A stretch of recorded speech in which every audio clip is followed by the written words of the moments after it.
तो क्या हाल चाल है, सही है। तो चलिए आज पढ़ाने जा रहे हैं एलिमिनेशन मेथड। क्या पढ़ाने जा रहे हैं? Elimination method. ध्यान समझिएगा, जो हमारा चैप्टर चल रहा था pair of linear equation in two variables, इसमें हम दो साइमल्टेनियस इक्वेशन को सॉल्व करना सीख रहे थे, जिसमें पहला मेथड था सब्स्टिट्यूशन मेथड और सेकेंड मेथड पढ़ रहे हैं एलिमिनेशन मेथड। बहुत ही सिंपल, सबसे सिंपल मेथड यही है, सबसे सिंपल मेथड यही है। तो अगर आपको वर्ड प्रॉब्लम आता है क्वेश्चन एग्जाम में, अगर उसका इक्वेशन बना लेते हो तो हमेशा इसी से करने का प्रयास किया करो। तो इसका कैसे करेंगे? हमारे पास इक्वेशन लिए हैं, solve the equation using elimination and substitution method. तो सब्स्टिट्यूशन आपको पढ़ा चुके हैं हम, उससे आप खुद से अपने आप से कर लेंगे, लेकिन एलिमिनेशन हम सिखा रहे हैं, ठीक है। तो वो बहुत सिंपल तरीका बता रहे हैं। सोल्यूशन में क्या करेंगे, पहले दोनों इक्वेशन ऐसे ही बता देंगे। और भाई 3x plus 4y equal to 10, इसे बोलेंगे equation number first. 2x minus 2y is equal to 2, equation number second. बहुत ही सिंपल स्टेप है, कोई घबराने की बात नहीं है, ठीक है। इतना अब समझिए क्या करने वाले हैं। अब हम क्या करने वाले हैं, एलिमिनेट। एलिमिनेट का मतलब होता है किसी एक वेरिएबल को गायब करना, चाहे x को चाहे y को। अब जरा बात ध्यान रखो, मैंने कहा चाहे x को चाहे y को गायब करना है। गायब कब होता है? या तो ऐड हो या तो सब्ट्रैक्ट हो। अब भाई सब्ट्रैक्ट होना तो गायब होगा पक्का है, समझ आ रहा है, लेकिन ऐड कब? जब दोनों साइन डिफरेंट हो तब ऐड करोगे तो क्या हो जाएगा? गायब हो जाएगा, ठीक है। उसी को कहते हैं एलिमिनेट करना। तो एलिमिनेट करने के लिए सबसे पहले क्या चाहिए? x या फिर y दोनों के जो कोएफिशिएंट हो क्या होना चाहिए? इक्वल होने चाहिए। और इक्वल करने का सबसे बेस्ट तरीका समझा रहे हैं, बगैर माइंड लगाए, कोई दिमाग नहीं लगाना है, सबसे सिंपल तरीका। चाहे x के चाहे y के वेरिएबल को, कांस्टेंट को क्या करना है? इक्वल करना है। इक्वल करने का मतलब क्या? जो यहाँ पर है, यहाँ पर जो कोएफिशिएंट है उसका मल्टीप्लाई ऊपर कर दो और ऊपर वाले कोएफिशिएंट मल्टीप्लाई नीचे कर दो, सबसे सिंपल तरीका। और उसको अप्लाई कैसे करेंगे? ध्यान से सुनना। कहेंगे अगर हम यहाँ पर 6 ला दें, 6 लाएंगे, इस कोएफिशिएंट को मल्टीप्लाई ऊपर करेंगे, तो बोलेंगे इक्वेशन फर्स्ट इनटू 2। सबसे सिंपल तरीका यही है। इसके बाद तरीके में को लिखना पड़ता है कि multiply by equation first into 2, multiply by from equation first into 2 and equation second into third बोलना पड़ता है। अब हमने कहा इसको इक्वल कर रहे हैं, इस वाले को, तो x का कोएफिशिएंट ऊपर और ये वाला इसका नीचे मल्टीप्लाई, तो x का कोएफिशिएंट 2 जाएगा ऊपर मल्टीप्लाई होने और 3 आएगा नीचे मल्टीप्लाई होने, तो इनटू। लेकिन इसका मीनिंग क्या है? क्या हम 2 का मल्टीप्लाई केवल इसलिए करेंगे भाई साहब? नहीं, जब 2 का मल्टीप्लाई इक्वेशन में हो रहा है तो मतलब ये प्लस ये प्लस सारा पूरा है कि इक्वेशन है, इसका मतलब 2 का मल्टीप्लाई सब में होगा, ठीक है। तो अब लिखेंगे स्टेप फर्स्ट सेकेंड स्टेप, ठीक है। इसके बाद लिखेंगे नाउ को ऐसे बिना सीखो। नाउ तो 2 का मल्टीप्लाई करेंगे तो 6x प्लस 4 2 जा 8y 10 2 जा 20, ऐसे बोल देंगे क्वेश्चन नंबर क्या? थर्ड बोल दो, क्वेश्चन नंबर थर्ड, ठीक है। अब सुनो, कोई बोल सकता है सर हमारा मन था y को इक्वल करने का, y को इक्वल करने का। अब सोचो, कोई कहेगा सर यहाँ 4 तो पहले से ही, बस यहाँ 2 हो जाए तो काम हो जाए। तो आप इक्वेशन 1 में 1 का मल्टीप्लाई और 2 में 2 का मल्टीप्लाई कर सकते हैं। या फिर जो सिखाया बगैर दिमाग लगाने वाला, इसका मल्टीप्लाई ऊपर और 4 का मल्टीप्लाई नीचे, बात खत्म। और फिर क्या कर लेंगे? जो भी करना हो करेंगे, ठीक है। चलो आगे करो। तो 6x माइनस 3 2 जा 6y इक्वल टू 3 2 जा 6, क्वेश्चन नंबर 4। कोई किसी को प्रॉब्लम नहीं है? फिर सीखो, हम x या फिर y के कोएफिशिएंट को इक्वल करेंगे। कैसे इक्वल करेंगे? तो सोचो, तुमने कहा सबसे सिंपल तरीका बगैर दिमाग लगाए, x वाले साथ जो रहेगा उसका मल्टीप्लाई दूसरे में और इसका मल्टीप्लाई पहले में। ये तो बोले x को x वाले को इक्वल किया, ऐसे ही आप y वाले को भी इक्वल कर सकते हैं। 4 का मल्टीप्लाई इसमें और 2 का मल्टीप्लाई ऊपर वाले में, ठीक है। कुछ भी करो, कोई दिक्कत नहीं। तो अब इसके बाद लिखेंगे नंबर लाइन से, लाइन खींच लेंगे। लाइन खींचने के बाद होश में जो बोल रहे हैं ध्यान से सुनो। क्या बोल रहे हैं भाई? बोल रहे हैं कि जिसको एलिमिनेट करना हो, दोहराओ, जिसको एलिमिनेट करना हो, अगर उसके साइन चिन्ह सेम हो तो सब्ट्रैक्ट करना है। तो यहां पर कहीं लिख दे रहे हैं कि जिसको एलिमिनेट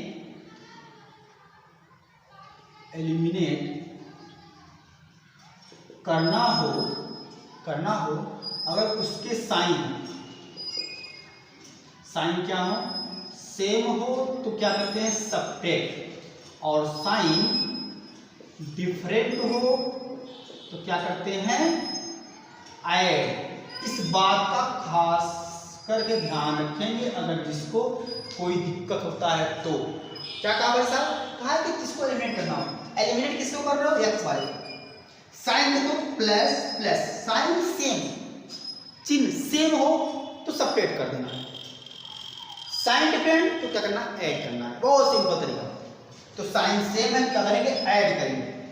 सही बोल रहे हैं ना? हाँ, बहुत सही बोल रहे हैं। सीएस दिख रहा है, साइन सेम हो तो सब्ट्रैक्ट करेंगे। जो बोलो हाँ नहीं, होश में। साइन सेम तो सब्ट्रैक्ट करेंगे, साइन सेम तो सब्ट्रैक्ट। और सब्ट्रैक्ट करने का रूल है ऊपर वाले साइन चेंज कर दे, प्लस तो माइनस, माइनस तो प्लस, और यहाँ प्लस तो माइनस। उसके बाद ये प्लस ये minus cancel out, plus 6 plus 8 क्या हो जाएगा? 14y। सही है? इक्वल टू 20 में 6 गया 14, तो y इक्वल टू क्या आ जाएगा? 14/14 दैट इज 1। तो y की जो वैल्यू आई क्या आ गई भाई? 1 आ गई। y की वैल्यू क्या आ गई? 1। क्लियर? बहुत सिंपल है, बस आराम से सोचो, बहुत सिंपल है। हमने कहा जब साइन सेम हो तो सब्ट्रैक्ट करो, साइन डिफरेंट हो तो ऐड करो। और ऐड करते वक्त ये साइन नहीं लगता, जब ऐड करते हैं तो साइन नहीं लगता, डिफरेंट साइन नहीं होता, ठीक है? साइन बदलता नहीं है। अब जब y की वैल्यू आ गई तो सिखाया था सब्स्टिट्यूशन में कि y की वैल्यू को चाहे किसी भी इक्वेशन में रख दो, आंसर आ जाएगा। क्या कहा? y की वैल्यू को किसी भी इक्वेशन में रख दो, आंसर आ जाएगा। तो भाई चलो समझ में आया हमको। यहाँ बोलेंगे क्या इसके बाद? बोलेंगे कि फ्रॉम किसी भी इक्वेशन से, फर्स्ट, सेकंड, थर्ड, फोर्थ, किसी से भी, तो फ्रॉम इक्वेशन हम फर्स्ट से चल रहे हैं। फ्रॉम इक्वेशन फर्स्ट में क्या है? 3x plus 4y equal to 10, यही है। अब यहाँ पर y इक्वल है 1, रखो जरा 1, y इक्वल टू 1, तो 3x plus 4 into 1 equal to 10, तो 3x equal to 10 minus 4 plus 4 minus 4, तो 3x इक्वल टू कितना आ गया? 6, 3 2 जा 6, x इक्वल टू क्या आ गया? 2, ठीक है? x इक्वल टू क्या आ गया? 2। तो hence solution x equal to 2 and y equal to 1, ये हो गया हमारे पास आंसर। फिर से दोहराओ बात हमारी, किसी एक कोएफिशिएंट को क्या करेंगे? सेम करेंगे, इक्वल करेंगे। इक्वल करने का सबसे सिंपल तरीका होता है मनी, कि जो यहाँ पर कोएफिशिएंट हो उसका मल्टीप्लाई दूसरे में और जो यहाँ पर उसका मल्टीप्लाई पहले में। मल्टीप्लाई करते ध्यान रखेंगे सब में मल्टीप्लाई होना चाहिए, सब में मल्टीप्लाई होना चाहिए। क्लियर? ये तो समझ आ गया भाई। चलो बहुत सिंपल है, आ गया। लेकिन कुछ एक्स्ट्रा चीज सिखा रहे हैं, इसी एज ए नोट करना, ठीक है? ध्यान समझना, बस इसे समझा रहे हैं। अगर जिसको समझ में आ गया तो अच्छी बात है, ना आया तो क्वेश्चन लगा के समझ लेगा। मान लो ये जो हम ऐड या सब्ट्रैक्ट कर रहे हो, तो क्या हो जाए? y गायब हो जाए, y या फिर x क्या हो जाए? गायब हो जाए। क्या कहा? y या फिर x दोनों गायब हो जाए, कोई ना आए, ना ही y ना ही x। फिर दोहराओ, जब इसे ऐड या सब्ट्रैक्ट करते वक्त x और y दोनों गायब हो जाएं, दोनों एलिमेंट हो जाएं, तब देखना कि लेफ्ट और राइट इक्वल आ रहा है कि नहीं आ रहा है, ठीक है? तो यहाँ लिख देना point, if x and y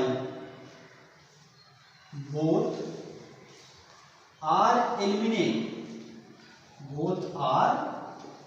eliminate after add और सब्ट्रैक्ट देन चेक। अगर एक्स वाई दोनों एलिमिनेट कर जाए तो दोनों गायब हो जाएं, दोनों कट जाएं, तब चेक करना कि left hand side equal to right hand side आ रहा है कि नहीं आ रहा है। इसका मीनिंग क्या है भाई, समझ नहीं आया सर। इसका मीनिंग यह है, इसका मतलब यह है दैट इज इस तरफ भी जीरो हो और इस तरफ भी क्या हो, जीरो। ठीक है, कोई दिक्कत नहीं हुआ। या फिर दोनों एक तो इक्वल आ जाए, या तो इससे कहेंगे, तब कहेंगे कि है इनफिनिटी सॉल्यूशन। सबको दिख रहा है कि नहीं दिख रहा है भाई? दिख रहा है ना? चेक करो, तो हम चेक करते हैं।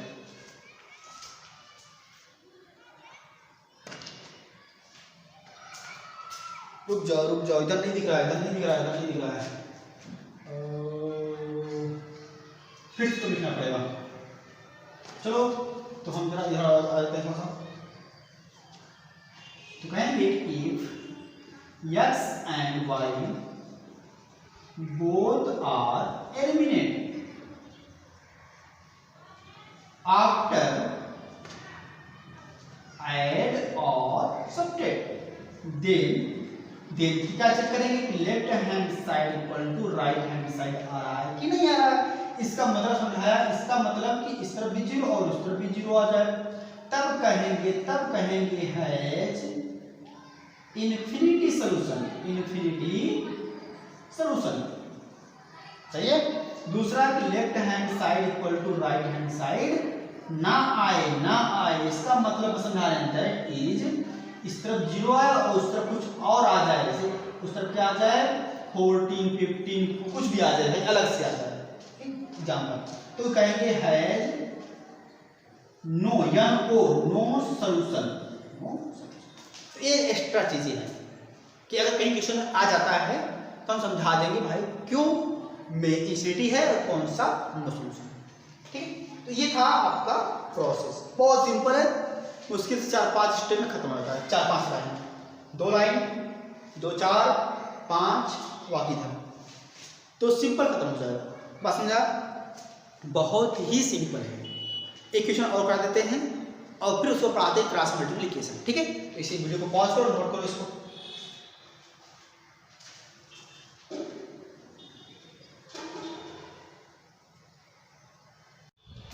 तो चलो सेकेंड क्वेश्चन करते हैं हम। सेकेंड क्वेश्चन कह रहा है कि solve using elimination and substitution. हम एलिमिनेशन करा रहे हैं, सब्स्टिट्यूशन आप खुद से करेंगे। ठीक है, तो एलिमिनेशन मेथड से करा रहे हैं, तो पहला सॉल्यूशन कैसे करेंगे भाई कहा था। लेकिन यहाँ देखो एक चीज है, पहले वाले क्वेश्चन में जो कांस्टेंट था राइट हैंड साइड था, यहाँ देखो सब एक तरफ है, यहाँ कुछ उस तरफ कुछ इस तरफ है, तो कांस्टेंट को राइट हैंड साइड कर लिया। चलो करते हैं। तो क्या बोलेंगे फर्स्ट स्टेप में 3x - 5y - 4 से उस तरफ करो तो +4, इक्वेशन नंबर फर्स्ट। यहाँ से 2y को इधर लाओ तो बोलेंगे 9x - 2y =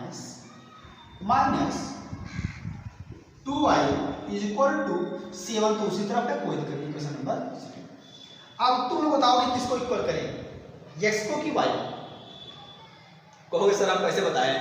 ठीक है, गेस करते हैं। पिछली बार x को इक्वल किया था, इस बार y को इक्वल करते हैं। ठीक है, जब y को इक्वल करना है तो इसका मतलब 5 का मल्टीप्लाई यहाँ पर सेकंड में और 2 का मल्टीप्लाई फर्स्ट में। बोलो भाई करेंगे नहीं करेंगे?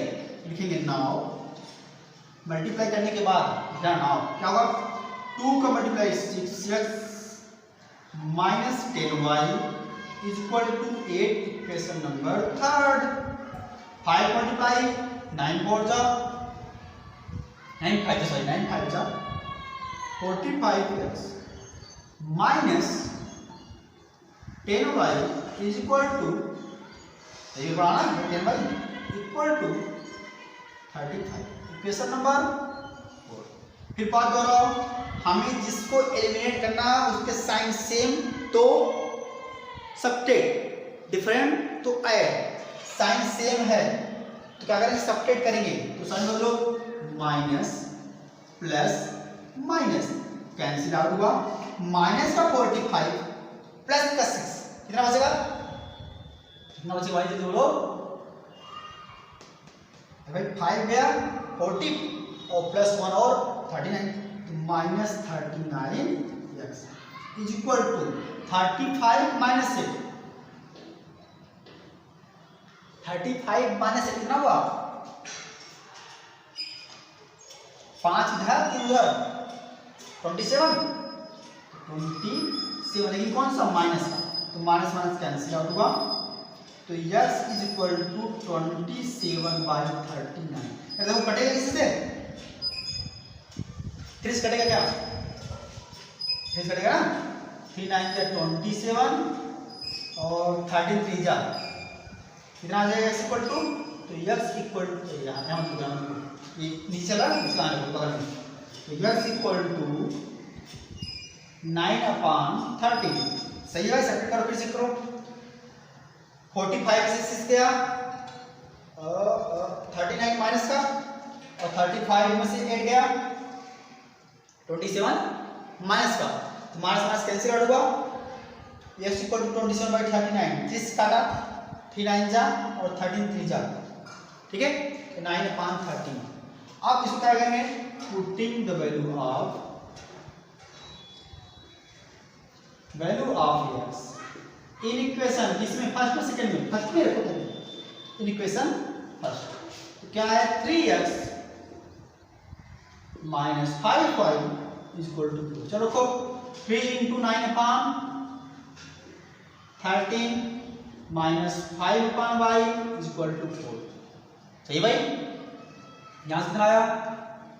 27/13 minus 5y is equal to 4। जरा 4 को 5 को उधर जाओ, फिर इसे 27/13 को उधर जाओ, तो minus 5/y equal to 4 plus से माइनस 27/13। सही है, ठीक है, तो minus 5y is equal to 13 4 जा कितना? 52, तो 52 माइनस 27 डिवाइड बाई 13। बोलो भाई सही है, तो सब्ट्रैक्ट करो, कितना आ जाएगा?